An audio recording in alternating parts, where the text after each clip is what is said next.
Alright everyone, it's time for the Occult, video number 324, the Divine Importance Fallacy and Modern Sociopolitics. Now this is, I was thinking of the climate change crisis, the one that's totally man-made, and you'll get fact-checked by YouTube at this point over it, and they'll probably start banning people for questioning the veracity of whatever report has come out and been accepted most lately.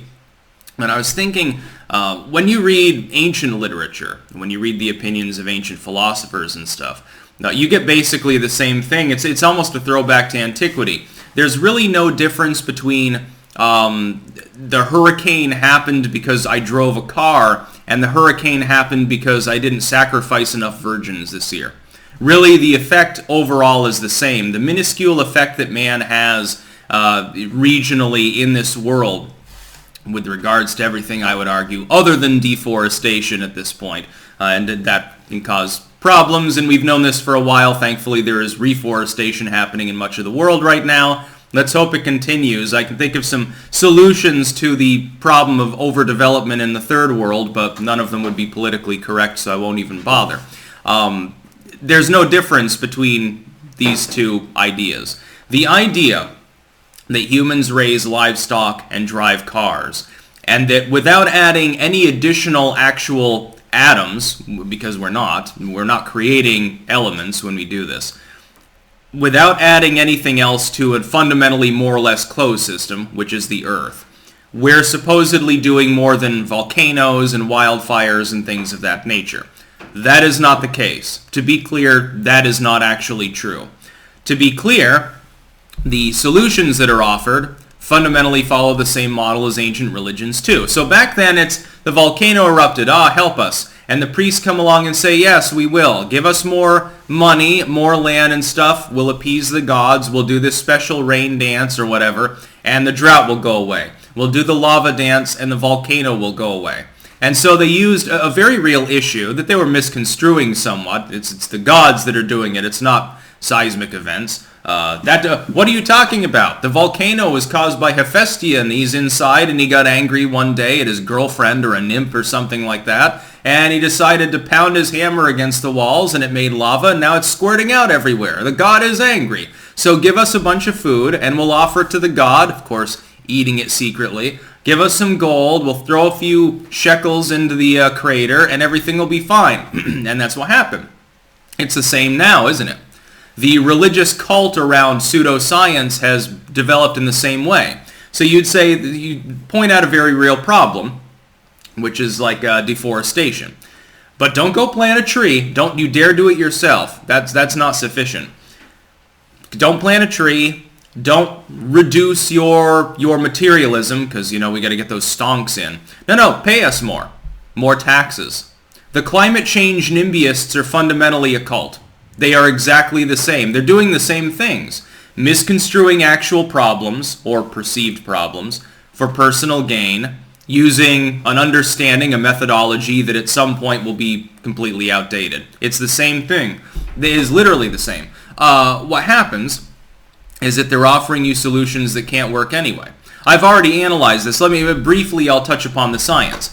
Science agrees that global warming or climate change, the catastrophe that we're causing, starts when the Industrial Revolution starts. And I've pointed out to people, you're saying to me that the situation will exist regardless of what we do unless we go back to a pre-industrial state, as well as destroy roughly 95% of the world's population. Because it was around that time with a much smaller population, much more forested cover in the world.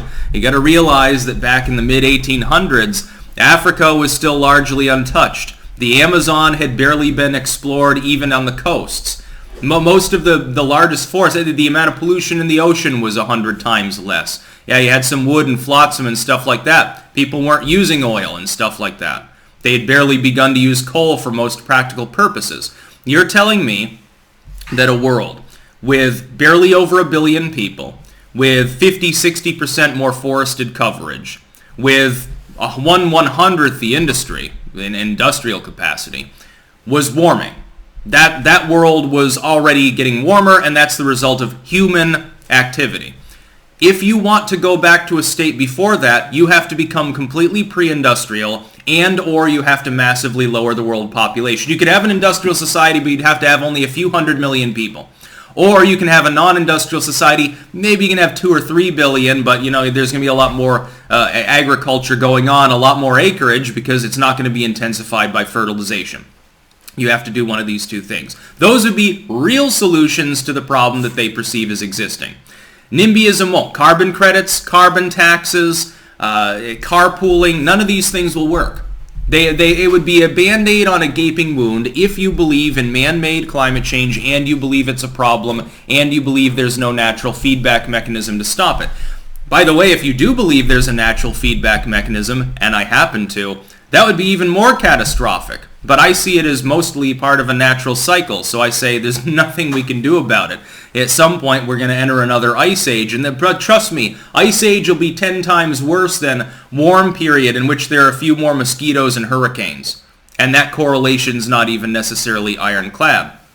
Basically, in antiquity, you said something happened and it was terrible, the god is angry. The spirit is angry. I did something. There were too many sinners around. They thought the Black Death was the result of too many whorehouses and too many people wasting their time gaming, playing chess specifically, and drinking.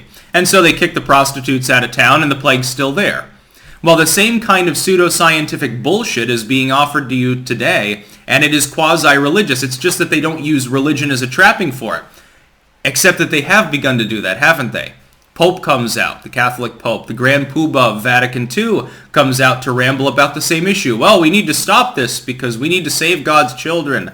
But don't plant a tree. No. Don't you do that. We need more taxes. We need more open borders too, and more materialism, oddly enough, even though that requires more industry. That makes a lot of sense. See, it's a goddamn grift with most of these groups being involved in money making. The Vatican is a corporation. Your local megachurch is a corporation. These are business entities before they're spiritual entities, which is why they will all push that same line, because it makes them moolah. That's all. The priesthood is exactly the same now as it was 2,000 years ago. You read any decent analysis of all the ancient priesthoods, and you'll find all their foibles, all their corruption, and in reanalysis, retroactively, from hundreds or thousands of years later, we say, oh, how screwed up. People actually believed that shit. Oh, all they wanted was free food. All they wanted was more drugs. All they wanted was their own land and money and mercantilism. Trust me, they want the same fucking thing now. That's about all. Peace out.